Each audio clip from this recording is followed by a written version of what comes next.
13ویں صدی کا جب آغاز ہوا تو دنیا میں مجموعی طور پر امت مسلمہ ایک نازک دور سے گزر رہی تھی۔ اسی اثناء میں دنیا کے نقشے پر ایک نئی سلطنت ابھرنا شروع ہوئی۔ چنگیز خان کی قیادت میں منگولیا سے تعلق رکھنے والی ایک خونخوار فوج نے جب اپنی سلطنت کی توسیع کے لیے دوسرے علاقوں پر جلغار کی تو وہ ایک طرف مشرقی یورپ سے بڑھتے ہوئے وسطی یورپ تک پہنچے تو دوسری طرف سائبیریا، برِ صغیر، چین اور خطہ فارس تک اپنی طاقت کا لوہا منوانے میں جلد کامیاب ہوئے۔ منگول فوجوں نے ظلم اور بربریت کی جو داستانیں رقم کی وہ رہتی دنیا تک اپنی مثال آپ ہیں۔ منگولوں کے مظالم کے آگے دنیا کی تمام بڑی سلطنتیں دم توڑ رہی تھیں۔ دوسری طرف سلطنت خوارزم نے خراسان، ایران، شام اور عراق میں آل سلجوق کے بیشتر مقبوضات کو فتح کر لیا تھا۔ اس وقت ان کی قوت اوج شباب پر تھی۔ چنگیز خانی طوفان نے اپنی تمام ہولناکیوں کے ساتھ سلطنت خوارزم کا رخ کیا اور اس کو پاش پاش کر ڈالا۔ اس سلطنت کی تباہی کے بعد وہاں پر موجود ترک قبیلے کسی محفوظ جگہ کی تلاش میں ہجرت کرنے لگے۔ ان میں زیادہ تر قبیلے چرواہے اور خانہ بدوش تھے۔ جہاں سرسبز علاقہ اور پانی نظر آیا وہیں خیمہ گاڑ کر ڈیرا ڈال لیا۔ ان ترک قبیلوں میں سے بعض ایران اور شام پہنچے جبکہ کچھ نے مصر کی جانب ہجرت کی۔ ان ترک قبیلوں میں سے ایک قبیلے کا نام کائی قبیلہ تھا۔ کائی قبیلہ باقی قبیلوں سے کچھ بڑا اور طاقتور تھا۔ یہ نہایت جنگجو قبیلہ تھا۔ اس قبیلے کے سردار سلیمان شاہ تھے۔ کائی قبیلہ سلیمان شاہ کی سربراہی میں اپنے وطن خراسان کو چھوڑ کر مختلف ملکوں میں گھومتا ہوا شام کی طرف جا رہا تھا۔ اسی اثناء میں دریائے فرات عبور کرتے ہوئے سردار سلیمان شاہ ڈوب گئے اور جاں بحر نہ ہو سکے۔ سلیمان شاہ کے 4 بیٹے تھے: سنگر تکین، گندوغدو، ارطغرل اور دوندار۔ سلیمان شاہ کی وفات کے بعد کائی قبیلہ منتشر ہو گیا۔ سنگر تکین اور گندوغدو اپنے اہل خانہ اور بہت سے ساتھیوں کے ہمراہ اہلت چلے گئے۔ جو لوگ بچ گئے انہوں نے ارطغرل غازی کو اپنی شجاعت اور بہادری کی وجہ سے کائی قبیلے کا سردار چن لیا۔ ارطغرل غازی نہایت بہادر، نڈر اور جنگجو شخصیت کے حامل تھے۔ آپ اپنے قبیلے کا دفاع کرنا خوب جانتے تھے، لہٰذا آپ اپنے چھوٹے بھائی دوندار اور تقریباً 420 گھرانوں پر مشتمل لوگوں کے ہمراہ ایشیا کوچک طرف روانہ ہوئے اور سلجوقی سلطنت میں داخل ہو گئے۔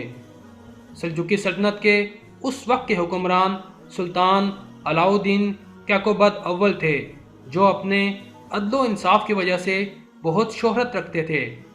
ارطغرل غازی جب اپنے قبیلے کے ہمراہ سلطان علاء الدین کے زیر سایہ پناہ لینے کے لیے پایا تخت کونیا کی طرف جا رہے تھے تو راستے میں انقرہ کے قریب ارطغرل غازی کو 2 فوجیں مصروف جنگ نظر آئیں۔ ارطغرل غازی کسی فریق سے واقف نہ تھے، لیکن یہ دیکھ کر کہ ان میں سے ایک تعداد کے لحاظ سے کمزور اور دوسرا قوی ہے، اپنے سواروں کے مختصر دستہ کے ساتھ جن کی مجموعی تعداد صرف 444 تھی، کمزور فریق کی حمایت کے لیے بڑھے اور اپنے ان تھوڑے سپاہیوں کے ساتھ مخالف فوج پر اچانک اور بہت تیز حملہ کر دیا۔ مخالف فوج ڈر گئی اور سمجھی کہ ان کو کہیں سے مدد مل گئی ہے اور یہ فوج جیتے جیتے ہار مان گئی۔ بعد میں معلوم ہوا کہ ارطغرل غازی نے جس فوج کا ساتھ دیا یہ سلجوقی سلطان علاء الدین کی فوج تھی۔ مخالف فوج کے بارے میں اختلاف پایا جاتا ہے، بعض کے نزدیک وہ بازنطینی حصائی فوج تھی اور اکثر کے مطابق وہ تاتاری تھے۔ سلطان علاء الدین ارطغرل غازی کی بہادری سے بہت خوش ہوئے اور آپ کے قبیلے کو اپنی سلطنت میں انقرہ کے قریب گراجہ داغ کا علاقہ دیا۔ یہ ایک پہاڑی علاقہ تھا۔ کائی قبیلہ یہیں آباد ہو گیا۔ یہ کہا جاتا ہے کہ سلطان علاء الدین نے یہ علاقہ اس لیے کائی قبیلہ کو دیا تھا تاکہ بازنطینیوں کی طرف سے کسی بھی حملہ سے بچا جا سکے اور سلجوقی سلطنت کی سرحد اس طرف سے محفوظ ہو جائے۔ سلطان نے ان کو اجازت دی کہ سرحد کے ساتھ ساتھ علاقوں کو فتح کریں اور ان کو سلطنت میں شامل کریں۔ یہ علاقہ بازنطینی حصائی سلطنت کے بالکل ساتھ جڑا ہوا تھا۔